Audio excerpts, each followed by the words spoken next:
નમસ્કાર, આપ જોઈ રહ્યા છો સ્પાર્ક ટુડે ન્યૂઝ। માંજલપુરમાં ખુલ્લી ગટરમાં પડી ગયેલા 42 વર્ષીય યુવાન વિપુલસિંહ ઝાલા કે જેમનું ગટરમાં પડી જવાથી મોત નીપજ્યું હતું અને સંપૂર્ણ જવાબદારી ફક્ત કોન્ટ્રાક્ટર પર નાખી દેવામાં આવી છે।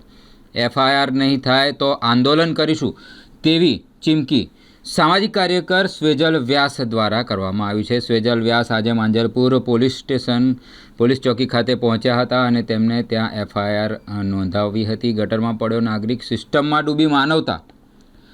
આ દુર્ઘટના નથી, આ કોર્પોરેશનની બેદરકારીથી થયેલી હત્યા છે તેમ સ્વેજલ વ્યાસ દ્વારા જણાવવામાં આવ્યું હતું।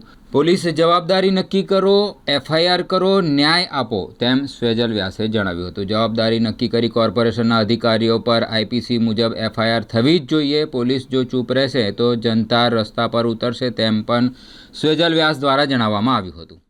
વડોદરા શહેરમાં માંજલપુર વિસ્તારમાં ખુલ્લી ગટરમાં જ્યાં ઢાંકણું નહોતું, કોઈ સાઇનબોર્ડ નહોતું, એવા સંજોગોમાં વિપુલસિંહ ઝાલા 42 વર્ષીય યુવાનનું મૃત્યુ થયું હતું। 2 બહેન, 3 બહેન અને એકને એક દીકરો એના પોતાના સંતાન છે અને ઘરમાં કમાવનાર એક જ વ્યક્તિ છે, ગ્રેજ્યુએટ છે। આટલા ભણેલા ગણેલા વ્યક્તિના ઘરમાં હવે એમની ખાલી માતા અને વાઈફ રહ્યા છે।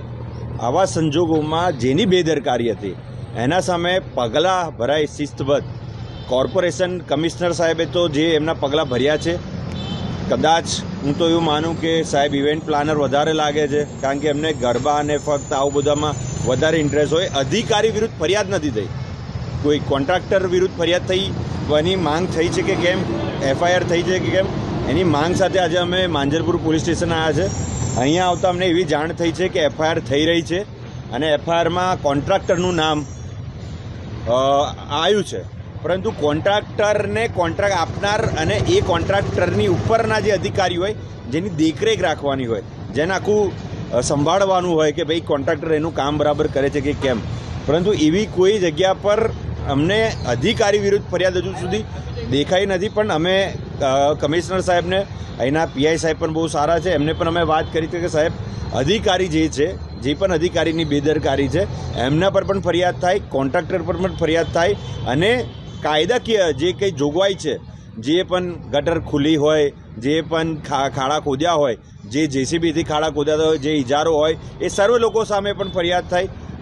કહેવાય છે સાહેબે પણ અહીંયા અમને એવું જાણ થઈ છે કે ભાઈ એક ગટર તો બંધ હતી, પરંતુ એ ટાંકી જે બાજુમાં હતી એને ધોવાવાળા વ્યક્તિ જે કોન્ટ્રાક્ટર છે એ ઢાંકણું ખોલ્યું હતું, તો એની સંપૂર્ણ જાંચ થાય। એના માટેના જે કંઈ ધારા ધોરણને નિયમો લેવાય છે એમાં સંપૂર્ણ રીતે અમે એમની સાથે છે। પોલીસ કમિશનર સાહેબને અને પીઆઈ સાહેબને પણ અમે માંગ કરી છે કે તમે વહેલી તકે એફઆઈઆર કરો, જેથી જે પીડિત વ્યક્તિ છે એમના પરિવારજનોને અને વડોદરા શહેરમાં બીજી વાર આવી કોઈ ઘટના ના થાય, બીજી વાર કોઈ વિપુલસિંહ ઝાલા આવી રીતે ભોગ ના બને, આવી રીતે વડોદરા શહેરનો બીજો નાગરિક ભોગ ના બને, એવી કોર્પોરેશન અધિકારીઓ અને કોન્ટ્રાક્ટરો ધ્યાન રાખે।